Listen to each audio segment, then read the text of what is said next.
किसी दूसरे देश में हाथ हिलाना।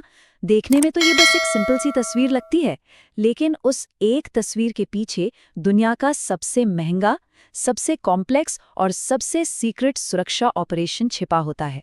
चलिए आज इसी किले को बनाने की कहानी को समझते हैं। दरअसल सोचिए, ओलंपिक गेम्स को मैनेज करना कितना बड़ा काम होता है। लाखों लोग, कई वेन्यूज। अब कल्पना कीजिए कि उससे भी कहीं ज्यादा मुश्किल प्लानिंग सिर्फ एक इंसान की 15 मिनट की वॉक के लिए की जाती है। यही पैमाना है अमेरिकी राष्ट्रपति की सुरक्षा का। तो सवाल ये है कि ये सब शुरू कहाँ से होता है। देखिए, किसी भी राष्ट्रपति की यात्रा का फैसला अचानक नहीं लिया जाता। इसकी नींव महीनों, जी हाँ, महीनों पहले रखी जाती है, एक बहुत ही डिटेल्ड और सीक्रेट प्लान के साथ। ये पूरी प्रक्रिया एक उल्टी गिनती की तरह चलती है। यात्रा से लगभग 4 महीने पहले व्हाइट हाउस में पहली मीटिंग होती है। 3.5 महीने पहले एक प्रेसिडेंशियल डिसीजन मेमो यानी पीडीएम साइन होता है, जो इस यात्रा को ऑफिशियल कर देता है। फिर 3 महीने पहले एक ट्रिप डायरेक्टिव ऑर्डर यानी टीडीओ जारी होता है, और उसके बाद 2.5 महीने पहले जमीन पर काम करने वाली एडवांस टीम को तैयार किया जाता है। मतलब एक आइडिया को एक्शन में बदलने का पूरा एक ऑफिशियल तरीका है। व्हाइट हाउस की एक ब्रीफिंग से बात शुरू होती है, पीडीएम से उसे मंजूरी मिलती है, टीडीओ से एक डिटेल्ड प्लान तैयार होता है, और आखिर में एडवांस सर्वे टीम बनती है। इस तरह एक छोटा सा विचार कई सरकारी एजेंसियों के लिए एक बड़ा मिशन बन जाता है। प्लान तो बन गया, लेकिन इसे हकीकत में कौन बदलेगा? यहीं पर एंट्री होती है एडवांस सर्वे टीम की। ये लोग इस पूरे ऑपरेशन के असली आर्किटेक्ट होते हैं, जो राष्ट्रपति के आने से महीनों पहले ही मेजबान देश पहुंच जाते हैं और हर एक चीज की जांच करते हैं। सिर्फ सड़क चुनना ही अपने आप में एक मिशन है। रास्ता सीधा और 20 मिनट से कम का होना चाहिए। सड़क इतनी चौड़ी हो कि पूरा काफिला एक साथ यू टर्न ले सके, और हाँ, एक बैकअप रूट तो हमेशा तैयार रहता ही है। यहाँ तक कि इस बात का भी ध्यान रखा जाता है कि गाड़ी चलाते वक्त सूरज की रोशनी सीधे राष्ट्रपति के चेहरे पर ना पड़े। मतलब हर छोटी से छोटी बात का हिसाब रखा जाता है। जिस होटल में राष्ट्रपति रुकते हैं वो सिर्फ एक होटल नहीं रहता, उसे एक अस्थायी किले में बदल दिया जाता है। राष्ट्रपति के कमरे के ऊपर और नीचे के पूरे फ्लोर खाली करा दिए जाते हैं।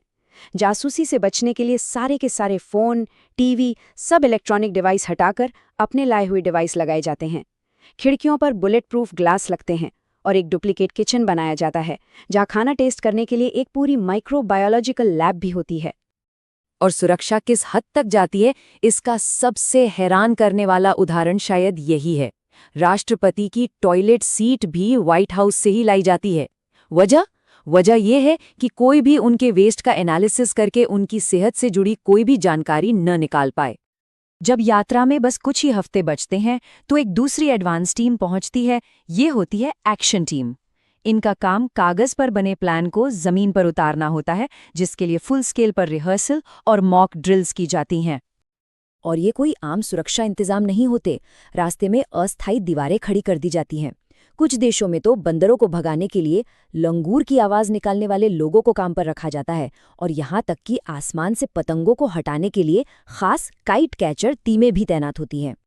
इस पैमाने का अंदाजा लगाने के लिए 2015 में राष्ट्रपति ओबामा की भारत यात्रा को याद करते हैं। उस वक्त कार्यक्रम वाली जगह के आसपास की 71, जी हाँ, 71 इमारतों को पूरी तरह से सील कर दिया गया था। अब बारी आती है हार्डवेयर की। राष्ट्रपति के जमीन पर कदम रखने से बहुत पहले उनका पूरा का पूरा शस्त्रागार पहुंच जाता है। C-17 जैसे विशाल कार्गो विमानों में उनका पूरा काफिला आता है, जिसमें शामिल होती है उनकी वर्ल्ड फेमस बख्तरबंद गाड़ी द बीस्ट। द बीस्ट एक कार से कहीं ज्यादा एक चलता फिरता बंकर है। इसके दरवाजे बोइंग 757 प्लेन के दरवाजे से भी ज्यादा भारी हैं। केमिकल अटैक से बचाने के लिए इसका केबिन पूरी तरह से सील है। गाड़ी में राष्ट्रपति के ब्लड ग्रुप का खून, एक पोर्टेबल आईसीयू और दुश्मन से बचने के लिए स्मोक स्क्रीन और टियर गैस छोड़ने जैसी सुविधाएं भी होती हैं। महीनों की इस जबरदस्त तैयारी के बाद आखिरकार वो पल आता है जब राष्ट्रपति व्हाइट हाउस से निकलते हैं और उस अभेद्य सुरक्षा घेरे में दाखिल होते हैं जिसे बनाने में इतनी मेहनत लगी है। अच्छा, एक बहुत कॉमन गलतफहमी है, उसे दूर करते हैं।